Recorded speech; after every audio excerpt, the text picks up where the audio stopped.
Welcome back to the program, everyone. Aziz Adegoke is the 2027 ADC House of Reps candidate at Tiosa Federal Constituency here in Lagos. He joins us live on the program. Mr. Adegoke, thank you so much for agreeing to talk to us here on the program. Well, thuggery is such a big deal in this part of Nigeria. For obvious reasons. There are places in Lagos where you cannot dare go to at night. But there are also places in Lagos where even in the day, you cannot dare just pass by just like that. You have to, like some people say, shine your eyes, and so I mean, yes, I'm sure you can see the videos there on the screen for our viewers who are watching us. That event that took place over the weekend was a big event. I understand one of the thugs was you can see, you can imagine that. So, I mean, this is a familiar sight. I did a report recently along the Lagos-Calabar Coastal Highway, where I also saw and captured some thugs as well, who also prey on motorists who just be asking for where the beaches are, for instance, and they just get to prey on them and ask for money and all of that. Why is this so much of a concern for Lagosians? And does it look as if the state government doesn't have a solution to thuggery here in Lagos? Good morning, by the way, our wonderful host. First, let me say that no child is born to become a street boy or agbero or a beggar. You see, these young children, this youth, they are victims of poverty, unemployment, poor access to education, and years of failed public policies. And let's be honest, this crisis did not happen overnight. The APC-led federal government has been in power since 2015, and after more than a decade, it must start accepting the responsibility of the condition of millions of Nigerian children and youth today.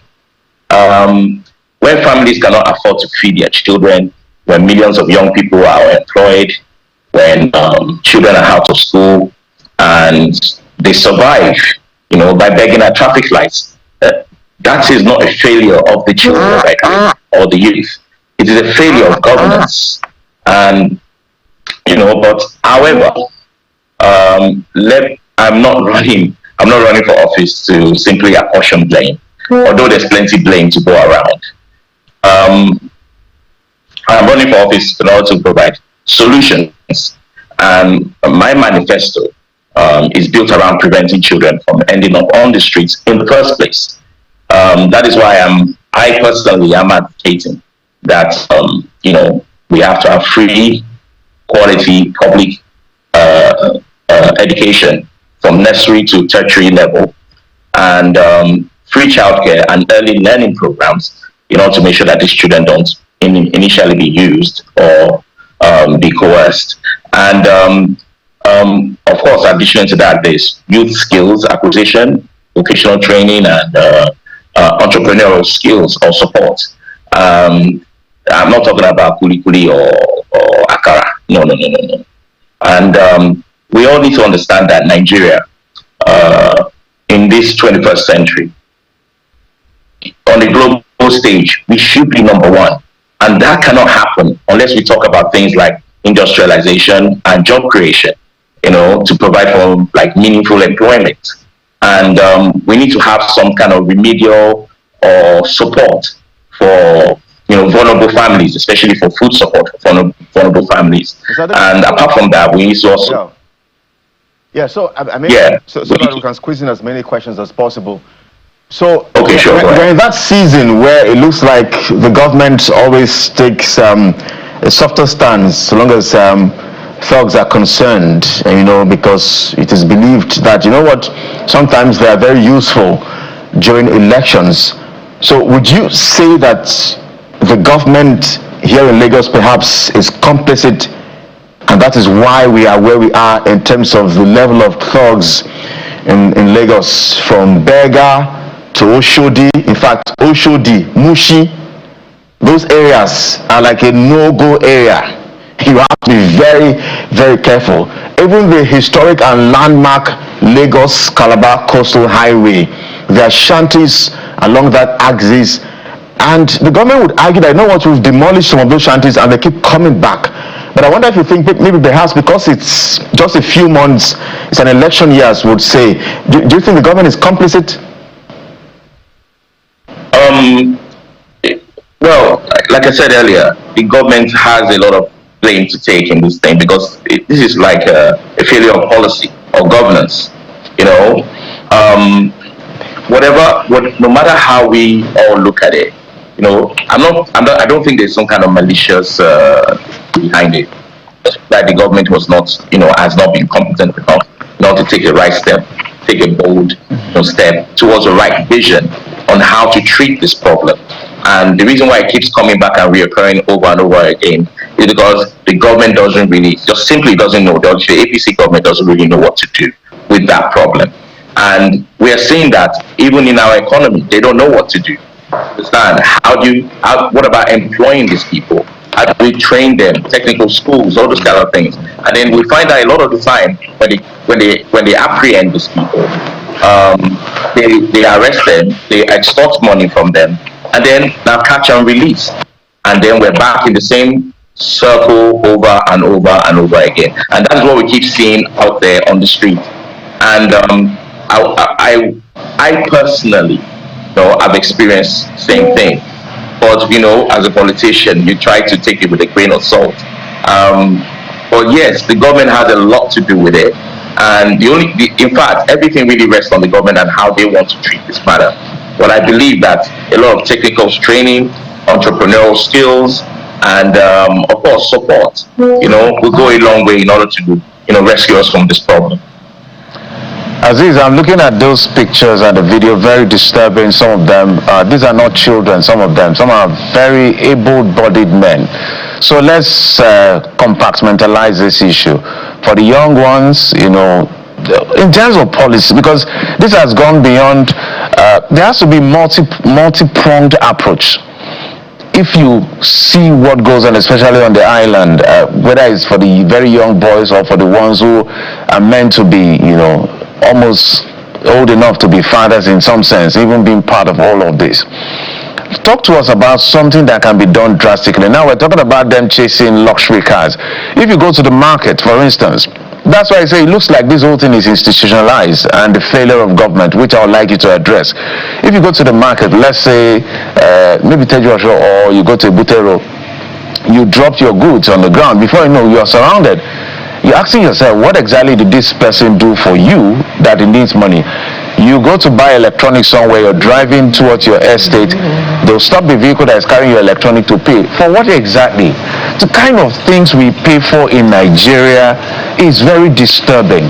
I went to use my money, I paid VAT, I paid all kinds of things. I'm going home with a vehicle that has come, they have to pay. So this is becoming too dangerous. So there is a part of education and all of that. In terms of, if you were in Governor Sanwo-Olu's position, if you had to advise him now to stop this as soon as yesterday, so we don't get a situation where somebody is being run over, where people are afraid to go to events because of how they'll be harassed, where we see people that dress like soldiers, we don't know whether they are soldiers, being escorting civilians, you know, content creators. It's very embarrassing because of fear and anxiety. What would you tell the governor? In this instance, my best advice to the governor is always to look at community policing. That can work with like social workers that can actually help these people to rehabilitate. And I have to go to the point that I was trying to make earlier about a policy that I was going to, you know, effectively put in place. Is rehabilitation and then reintegration programs for these youths and for these people, you know, that are having a hard time, you know, living with society. And I say living with society, you know, and they're already on the streets and they need those rehabilitation measures and programs in order to bring them back into the fold of society. You know, and we're talking about skills, like when I said skills acquisition, to bring them into those training and then obviously give them those entrepreneurial support. You know, it's not that hard. I mean, if you can spend money on cars for state assemblies and House of Rep members, you should surely spend this kind of money on rehabilitation centers, and skill acquisition centers, dotted all over the state in different local governments. That will go a long way in order to bring these people back, start from where they are. And we have to look at this one, and we have a lot to do in terms of like discouraging this kind of behavior. Because Aziz, I'm not trying to cut. My apologies. My apologies, Aziz. I'm not trying to cut into your thought.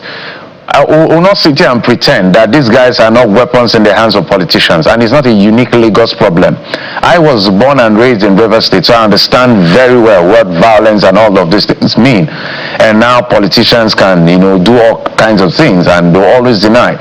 We cannot deny it. Now elections are coming. These are what you're seeing. These are weapons in the hands of politicians. Do you really think, if we want to be fair, and that's why I'm asking you that question, that people that are potential weapons in the hands of politicians, an election that we suspect is going to be very, very, very tough, they will do anything about these people? But these are our children. We cannot deny these are our children. I feel your pain, and I understand the situation as well and the gravity of it. You understand? Because I'm also running for election, and definitely this is not the kind of thing that I would like to have on the election day. We all want a clean, free, and fair election, and yes, these people can be used as tools on election days. But we have to also take into consideration that the APC government, I don't think they're actually willing to address this problem. If they really want to address this problem, like I said, there are ways we can address this problem, but it has to start from really, trying to rehabilitate them and bring them back into growth. Because let me not lie to you, a lot of it has, sorry, I don't mean to go out there against any celebrity in any way. These are successful Nigerians, and they give money to street children, or these beggars, or these touts, and or this, harassing behavior. You understand? I do commend them. Don't get me wrong. I commend every Nigerian who shows compassion to those in need. And kindness, of course, is never wrong. And I will never discourage anyone from helping another human being. But we have to ask the bigger question. You understand? Should our children or should our youth have to depend on handouts at traffic lights or event centers or at markets? And I believe that the answer, for a lot of us is no. Because charity, one thing that celebrities, they know how to do, of course, is charity. And charity provides relief for that day. But good governance creates opportunity for tomorrow. Which I keep harkening on back is that this goes back to the government. The government has to put policies in place in order for that to be solved. And yes, these people are up on election day. So yes or no? Yes or no question. So I mean, you're running for office, and in this part of the world, you know how when you're running for office, right now I'm sure people are calling you honorable. I'm sure when you enter some places, they'll call you Egbo me Agbalagba, Baba on boys. So are you saying that when you get to those places, you will not do the needful that the boys on the streets would require you to do?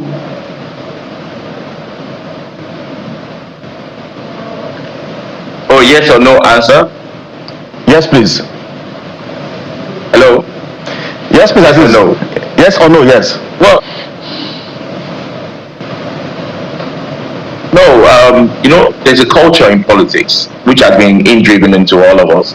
And it's good to appreciate those, who obviously appreciate your presence. They're willing to listen to you. I don't just go out and, go and drop money out there. No.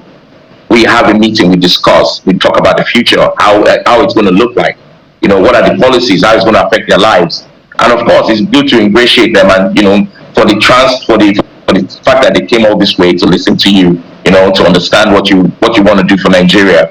And for them as well, there's nothing wrong to provide like a little stipends for them, maybe to get a drink or food or something while they listen to you.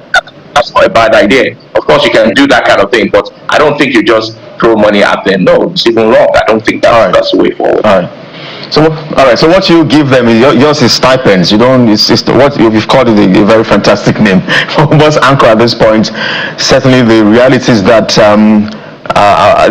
the the kind of politics we play in this part of the world, it has been heavily commercialized, it's been monetized, and so I know that you politicians, I'm sure you should take the responsibility for it. We must anchor at this point. Aziz Adegoke is the ADC 2027 House of Reps candidate at Tiosa Federal Constituency here in Lagos. Thank you indeed for your time on the program. My pleasure. Thank you very much for inviting. All right.